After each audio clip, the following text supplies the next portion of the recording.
Welcome to Jethro's Garage. Thank y'all for joining me today. It's another beautiful day out there, and well, I got a lot to do. When it's nice and cool out, you know, I try to get stuff done that I normally wouldn't want to do out in the heat. I think I'm probably should be living somewhere way up north in the summer and then way down south in the winter, because I hate the heat and I hate the cold, but there's no good place for me, I guess, to live where I can get both. You know, not get both, but, you know, have a place where I'm not too hot or not too cold. I don't think I'm the only one with that problem, but you know, seriously. Little story, and I'll get to the finer points of what we're supposed to be doing. You know, I've worked in some situations where it was extremely hot. You know, when I can remember in the 90s, working in Birmingham in a factory, welding in, you know, whatever, in a big old warehouse, and it being super hot in there, but it just didn't affect me then like it does now. Then I didn't care, right? The desert, Iraq, Afghanistan, whatever. Hottest day I experienced in Iraq was like 140 something. And that was like one day. It was hot other times, but not quite that hot. That one day we just happened to be loading up ammunition at a base, and we were going to transport it to our base. And I'm down there with my squad, and we're slinging, you know, cases of ammo. It's probably why my back ain't so great. And yeah, all of a sudden I'm seeing stars and I'm laying on the ground. That night it got down to 90 degrees. Now think about this. Think about how hot it was. That night it got down to 90 degrees. I was sleeping on the back of my truck in my thick sleeping bag, freezing my butt off. 90 degrees. Cold as hell. Okay. Now that I've completely rambled, you know, and told a story about it being hot, and it's nice and pretty out there today. I guess the point was I can actually get work done now because I'm a big wimp and can't work in the heat. If you skip to that point, that's probably all you needed to know. Today we're going to, other than that, we're going to talk about the Milwaukee half-inch impacts. Both of these are M18s, but we're going to do a little comparison, and I may tear them apart. I'm kind of scared about that. We'll see. I might have 0 working half-inch impacts when this is done, but it is what it is. Y'all come on up here and let's talk about them.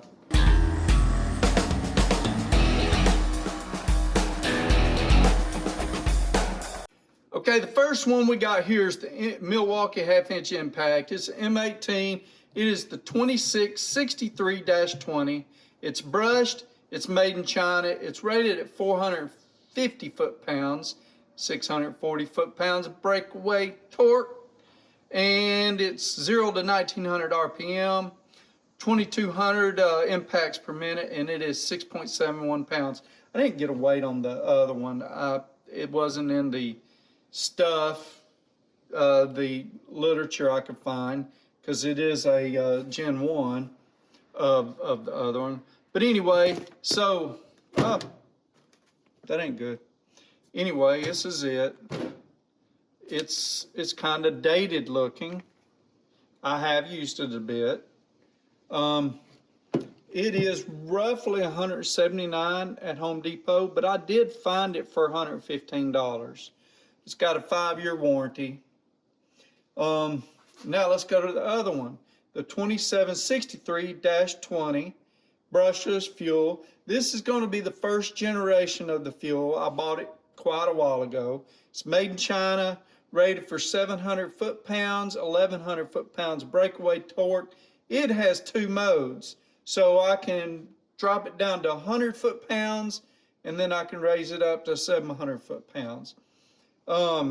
It has 0 to 1700 RPM, 2300 impacts per minute. It was hard to find. I finally found a place selling it that still had them in stock for $219 out the door, or $219, 5-year warranty.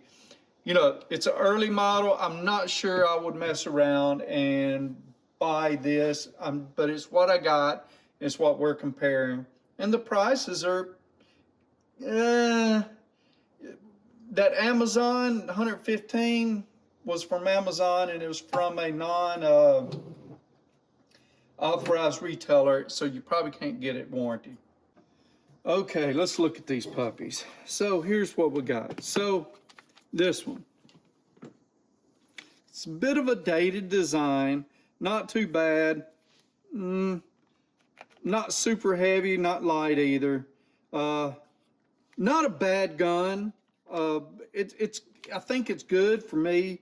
I like to keep it in my pickup because it'll take loose my lug nuts and everything. And if I'm wanting to not tear something up, if I'm worried about what I'm taking loose or putting together might be, you know, I might mess something up, I'm probably going to grab this. Yes, I could go easier on the throttle because these are sensitive. What's it called? What's the word I'm thinking of, people? I don't know. But anyway, the trigger isn't like on off. It's more, you know, you can feather it and have better control over the throttle. This one, let's see.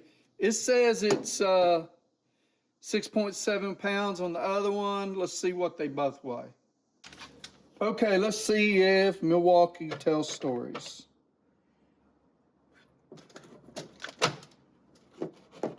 Yeah, I'm all on stuff. 5 pounds, 4.5 ounces. Let's do this mode. 2 kilograms, 2 kilograms, to 5.28 pounds. And it says it's 6.71 pounds. Okay. So maybe that's with a battery. I don't know.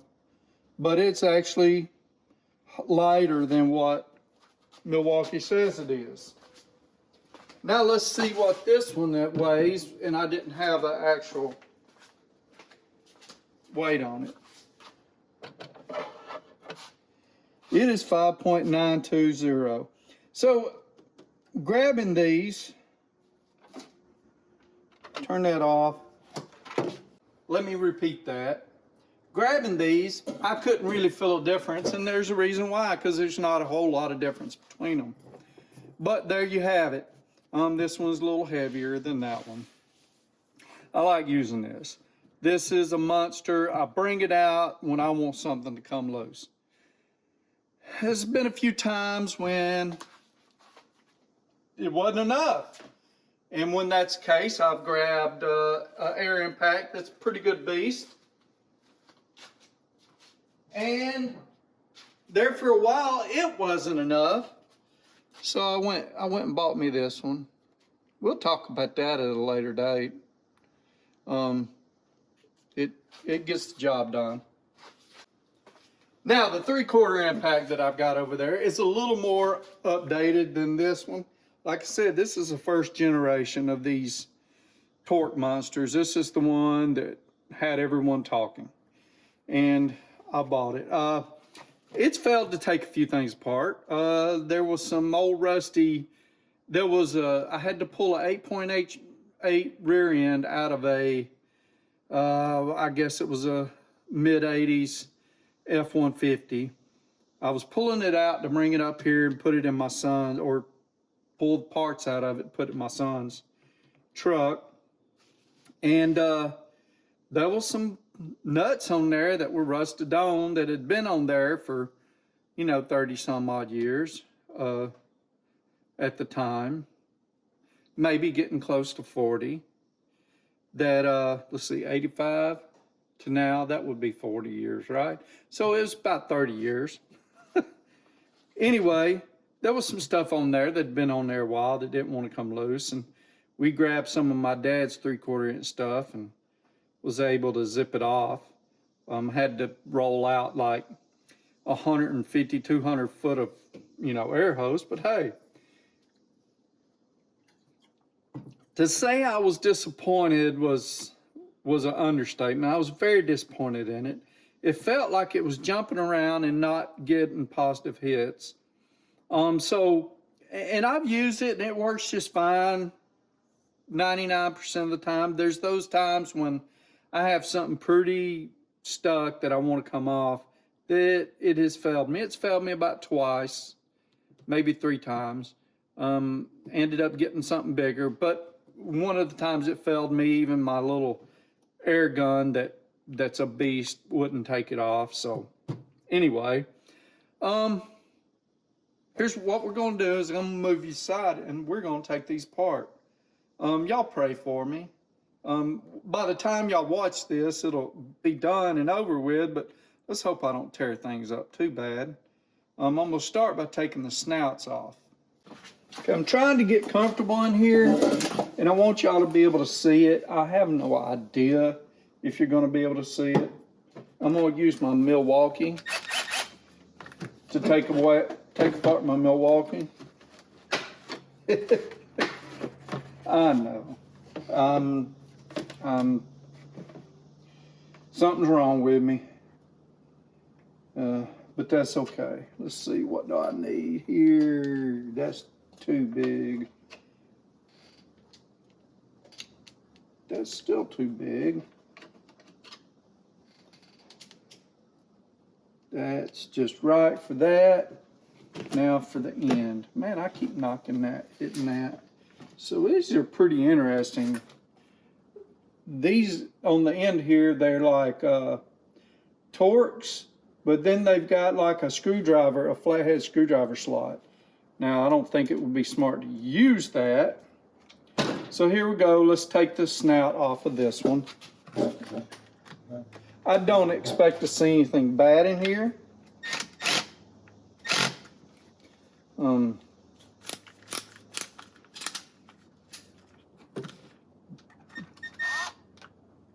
But,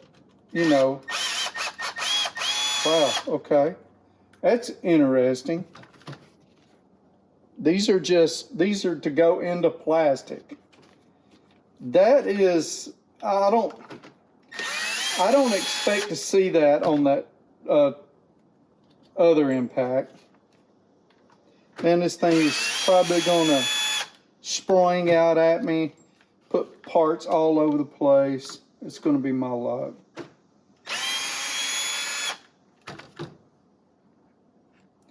Okay.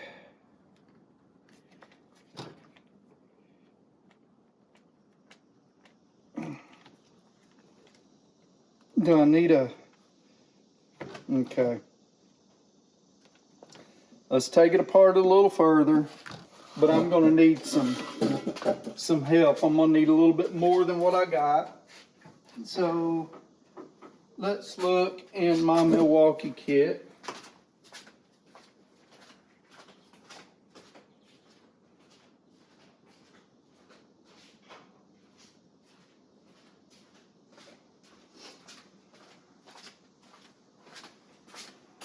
I'm looking for a deep well bit for that. So that was a T20. I should have a T20, shouldn't I? Maybe, maybe not. That don't look like a T20. Is that a T20? Can you tell? Fits good, so there we go. So I guess my Vim kit doesn't have everything I need.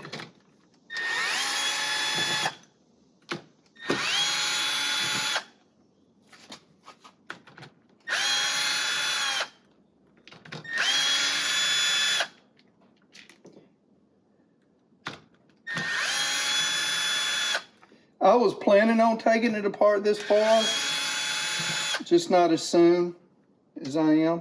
I'm gonna look at these, make sure they're all the same size, and looks like they are. So all of these are screws that go into plastic. So I've got these two down here that are pretty deep in there. I got this little sticker that says, "Don't take me apart."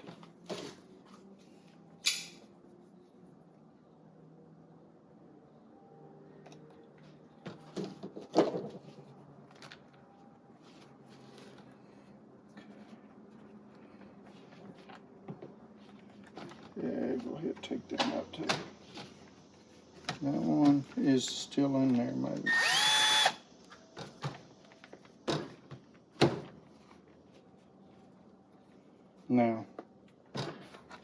Now let's see if it'll come apart. Okay.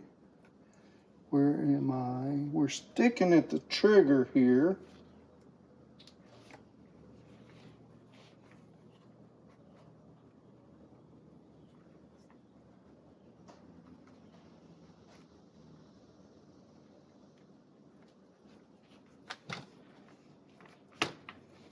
I'm gonna go, oh, there we go. We got another one. It's good to get all the screws out. Helps out a lot. Well, there we go. Nice little, probably injection molded.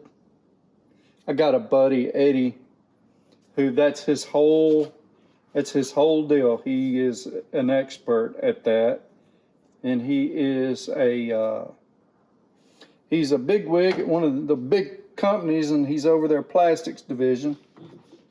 I won't mention any more names than that, but yeah. So here we go. I'm gonna take the other one apart just the same, and then we'll take it further apart. Yeah, I guess this whole piece has to come out like that. I mean, everything looks okay. Pretty standard. There's probably some gear reduction up in here. This is the motor. You know, this is the electronics to control everything. You know, lithium batteries are some funky stuff. So, little bearing there on the end. Let's see. Okay, so there's a spring in there. That is the hammer. And I've got a bearing that just come out. We'll figure out where that goes later. There's the anvil. Can you see it? And it hits on either side of that. Okay. So it looks like that bearing goes on the very inside down there. Let's see. Yep, and it rides right there. So this anvil, so what it does, it turns, it locks into that hammer and bam, and when it hits a stop, it compresses that spring, goes back, spins, and then locks in again, and bam. So that's sort of how these work. I'm not sure I want to pull it any further apart than that, guys, because, yeah, first of all, the video is taking a little while. Second, I want to watch what I'm doing here, because part of me says know your limits, but what I'm really saying is the work it's going to create might be a little more than, you know, what I need to be doing right now. So let's move some of this stuff off to the side. Make sure I got a decent camera angle. And let's take the big boy apart. Now, I'm prepared to see some damage in there. Turn you a little bit there. I'm prepared to see some damage. Why? Because I don't know. I feel like there's something broken there and it's not working right.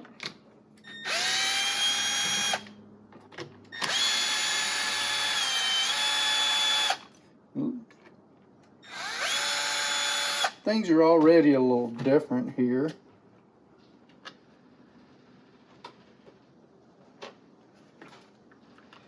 Got some different size screws going on here.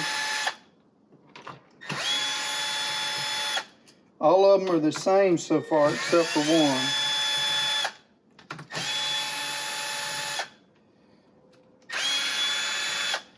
Notice this one had, well, maybe yeah, never mind.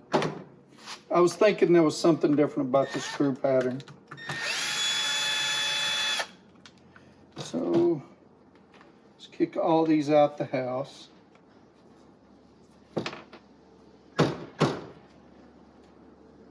I still got a couple left in there.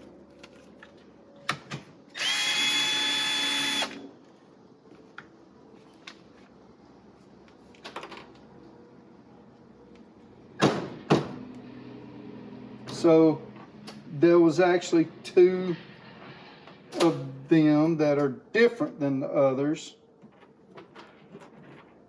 And I know where one of them come from. I don't know where the other one come from.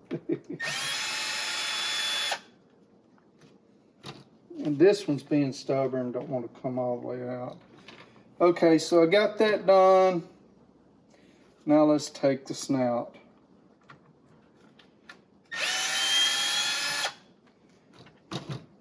Okay, so these are kind of similar. You can tell this threads into plastic, but then they've got this sleeve, the shoulder here, shoulder.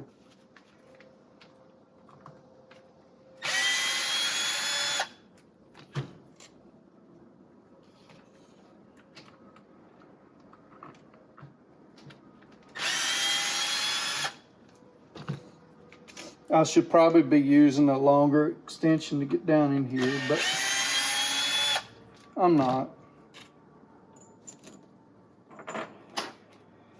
Okay, here goes literally, you know, a couple $100 if I mess this up.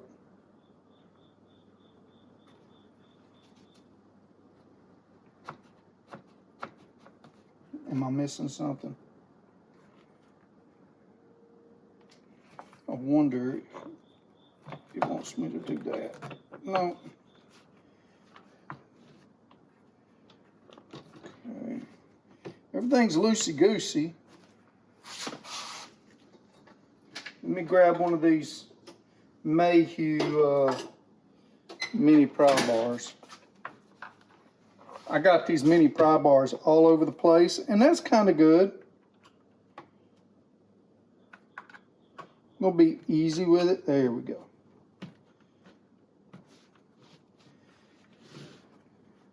I hope I didn't need to take it apart the other way, and it's looking like I did. So let's turn it over. Because see how everything was inside that one? Well, it's wanting to stay in the other side on this one. Well, maybe not.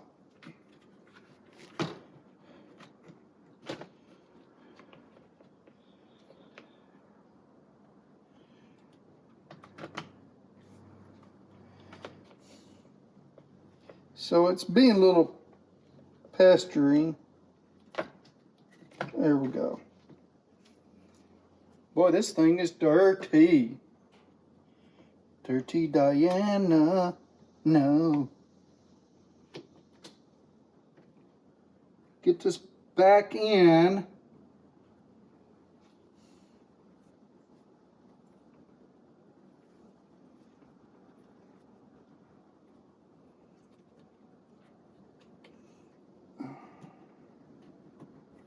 Here we go. Boy, that is dirty. Okay, this one Motor's bigger. If you can see that, it's hard for me to pick it. Motor's bigger. It's certainly dirtier. Maybe I should blow this one out. The bearing, bearing might be bigger, I don't know. It is held on the end by a keeper. That one is not. I think it's pressed on. More air. Looks like the windings are thicker. Some of the wiring is thicker on this one than that one. Okay, let's pull. So there's a pin right here. Let's go get. Let me get some pliers. Get these little bitty baby, weird little needle nose. Okay, let's see what happens here.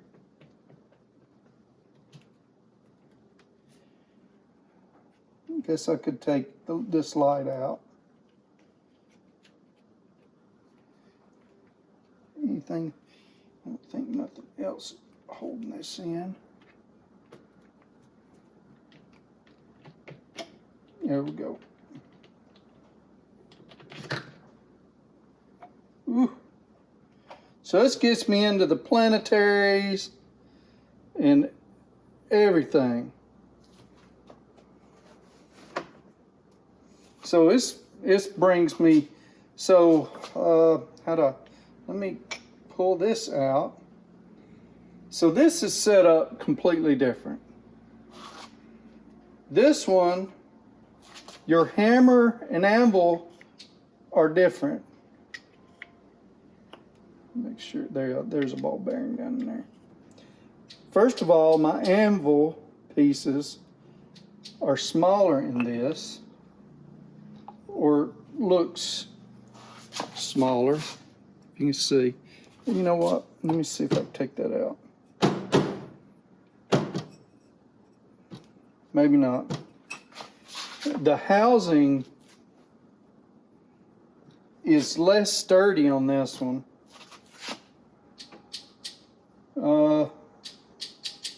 And then see how the hammer, this is the hammer. See how the anvil is contained inside of it completely, sort of. Well, this one, not so much.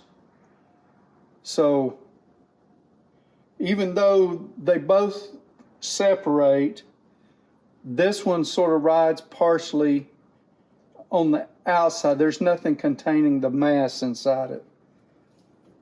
So you got something bigger hitting something smaller in around. So it's pretty interesting. I'm not finding something broken here like I was expecting. So far my metal gears are decent. They don't look bad in there. There's some stinky grease. All in all, it looks pretty decent here.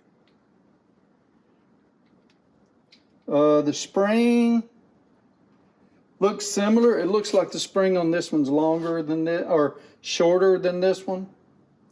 In the rebound, there's more. Yeah, there ain't no way I'm doing that. Let me clean my hands up.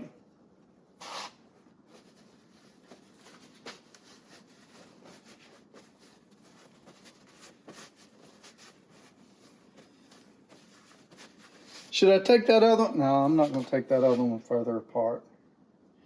And here we got a planetary gear.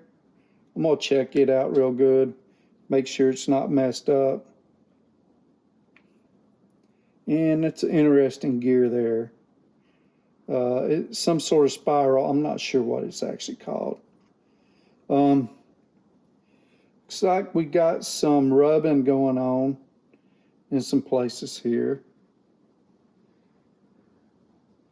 Other than that, everything seems to look okay. So there you have it. I completely tore apart and ruined two good impacts. No, I'm just kidding. I'm gonna get them back together off camera.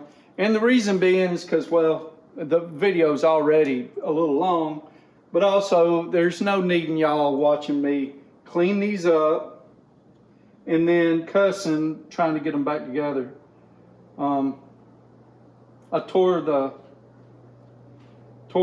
gasket. I might just dab a little bit of some schmoo on there, some gasket maker, just a little bit. I'm gonna clean this up, do some research, find out what grease best to put in it. Just clean it up a little bit, maybe to give me a few more years of service. If you take care of it, blow it out and all that good stuff. What do you think? The Gen 1 was a nice piece of machinery. The newest gens, man, they're just beasts.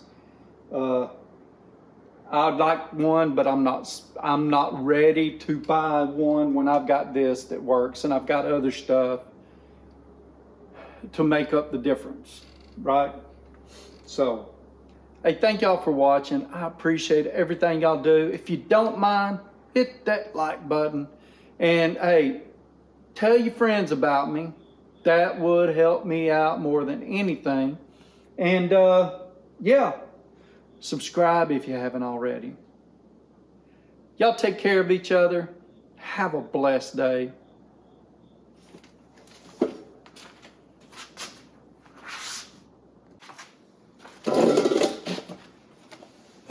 Okay, I know y'all wanted to see them put back together, so I'm gonna give you a link right there so that you can see them put back together. I got it. It's gonna be a little boring, okay? Very little commentary, very, very, very little commentary. And just, me cleaning and putting it back together. A few pointers. You probably want to look in the manual or look up what grease to use. I didn't. So it's on you. I just used this. And if it tears up on me, well, it's my fault, okay? Because of that. Other than that, again, thank y'all. Y'all take care. Have a blessed week.